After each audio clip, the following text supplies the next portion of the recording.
નમસ્કાર દર્શક મિત્રો, બોટાદ દસ્તક ન્યૂઝમાં આપનું હાર્દિક સ્વાગત છે અને હું છું એલડી મકવાણા। આપ જોઈ રહ્યા છો બોટાદ દસ્તક ન્યૂઝ। હવે પછીના સમાચાર વિગતવાર। 3307 નામની ગેંગનો મુખ્ય સૂત્રધાર પોલીસના ઘૂંટણીએ પડ્યો। બે હાથ જોડીને માફી માગું છું, હવે પછી આવું નહીં કરું। બંદૂક, તલવાર, શરીર સાથે રીલ બનાવી ઇન્સ્ટાગ્રામમાં રોફ જમાવતો।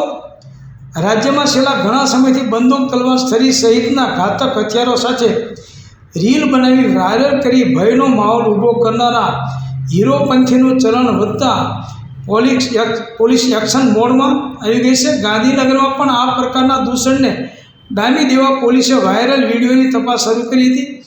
એ અન્વયે કલોલ વિસ્તારમાં 3307 નામની ગેંગ ચલાવનાર રીઢા ગુનેગાર ગૌતમ ઠાકોર સહિતની ગેંગને ઘાતક હથિયારો સાથે રીલ બનાવી વાયરલ કરવાના ગુના હેઠળ ધરપકડ કરી લેવાઈ હતી। પોલીસની આ ગેંગના મુખ્ય સૂત્રધાર ગૌતમને ઘૂંટણીએ પડવું પડ્યું હતું। પોલીસે પકડ્યા બાદ યુવકે માફી માંગતા જણાવ્યું હતું કે મેં 1 વર્ષ પહેલાં સોશિયલ મીડિયામાં હથિયાર સાથેનો વિડીયો અપલોડ કર્યો હતો, જે વાયરલ થયો હતો। એ બદલ અમે માફી માગીએ છીએ। હવે આજ પછી અમે હથિયાર સાથેનો કોઈ વિડીયો અપલોડ નહીં કરીએ। અમારાથી ભૂલ થઈ ગઈ, હવે આવું નહીં કરું।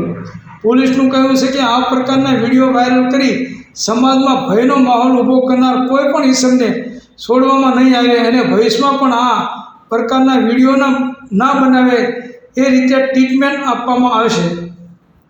થોડા દિવસો અગાઉ અમદાવાદના વસ્તાલ વિસ્તારમાં અસામાજિક તત્વોના આતંકની ઘટનાનો વિડીયો વાયરલ થતાં ગુજરાતની છબી ખરડાઈ છે, જેના પગલે રાજ્યમાં વધી રહેલી ગુનાખોરીને ડામવા માટે રાજ્ય પોલીસ વડા વિકાસ સહાય દ્વારા રાજ્યભરની પોલીસને 100 કલાકમાં ગુંડા તત્વો અને અસામાજિક તત્વોની યાદી તૈયાર કરવામાં આદેશ કરી કડકમાં કડક કાર્યવાહી કરવા માટે સૂચના આપવામાં આવી છે।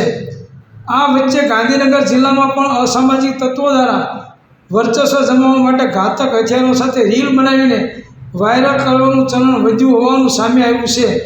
એ બાબતની એસપી રવિ તેજા વાસમ શેટ્ટીએ ગંભીર નોંધ લઈને વોટ્સઅપ નંબર 9974805968 પર આવા ઇસમોની માહિતી આપવા અપીલ કરાઈ છે। એસપીનું સ્પષ્ટ માનવું છે કે જિલ્લામાં અસામાજિક તત્વોને હવે સાંખી લેવાશે નહીં અને આવા આરોપીઓની બરોબરની સરભરા કરવામાં આવશે।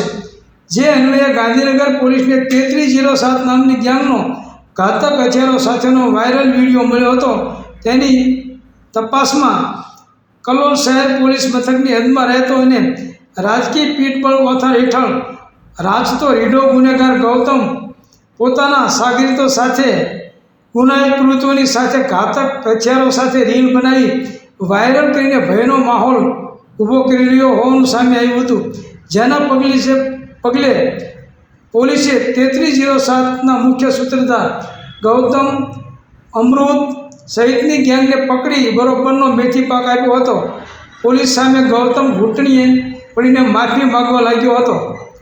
આ અંગે ગાંધીનગર સાયબર ક્રાઇમ સેલના પીઆઈ રાકેશ ડામોરે જણાવ્યું કે હથિયારો સાથે તેમજ સ્ટન્ટબાજી કરતા અસામાજિક તત્વોને પકડી લેવા જાહેર કરેલા વોટ્સએપ નંબર ઉપર વાયરલ વિડીયોની ફરિયાદો મળી રહે તેના આધારે ફેસબુક, ઇન્સ્ટાગ્રામ સહિતના પ્લેટફોર્મ પરથી માહિતી મેળવીને આરોપીની ઓળખ પ્રસ્થાપિત કરાઈ રહી છે, જે તે વિસ્તારના પોલીસ સ્ટેશનને જાણ કરવામાં આવે છે। જેના આધારે સ્થાનિક પોલીસ આરોપીઓને શોધીને કડક કાર્યવાહી કરી રહી છે। આ અંગે કલોલ શહેર પીઆઈ એચજી દેસાઈએ જણાવ્યું હતું કે અલગ વાયરલ વિડીયોમાં કુલ 14 ઇસમ હતા, જેમાં અમારી હદના ગૌતમ સહિત 5 લોકોને પકડીને કાર્યવાહી કરી છે। બાકીના આરોપીઓને કલોલ તાલુકા પોલીસે કાર્યવાહી કરી છે, જેના વિરુદ્ધમાં મારામારીના અગાઉ ગુનો દાખલ થયેલો છે। બીજી તરફ એલસીબી પીઆઈ દિવાન સિંહ વાળાએ કહ્યું કે ગૌતમના ગુનાહિત ઇતિહાસની વિગતો મંગાવાઈ છે, જેના આધારે ઘટતી કાર્યવાહી કરીશું। સૌજન્ય દિવ્યા ભાસ્કર, બોટાદ દસ્તક ન્યૂઝ, એલડી મકવાણા, બોટાદ।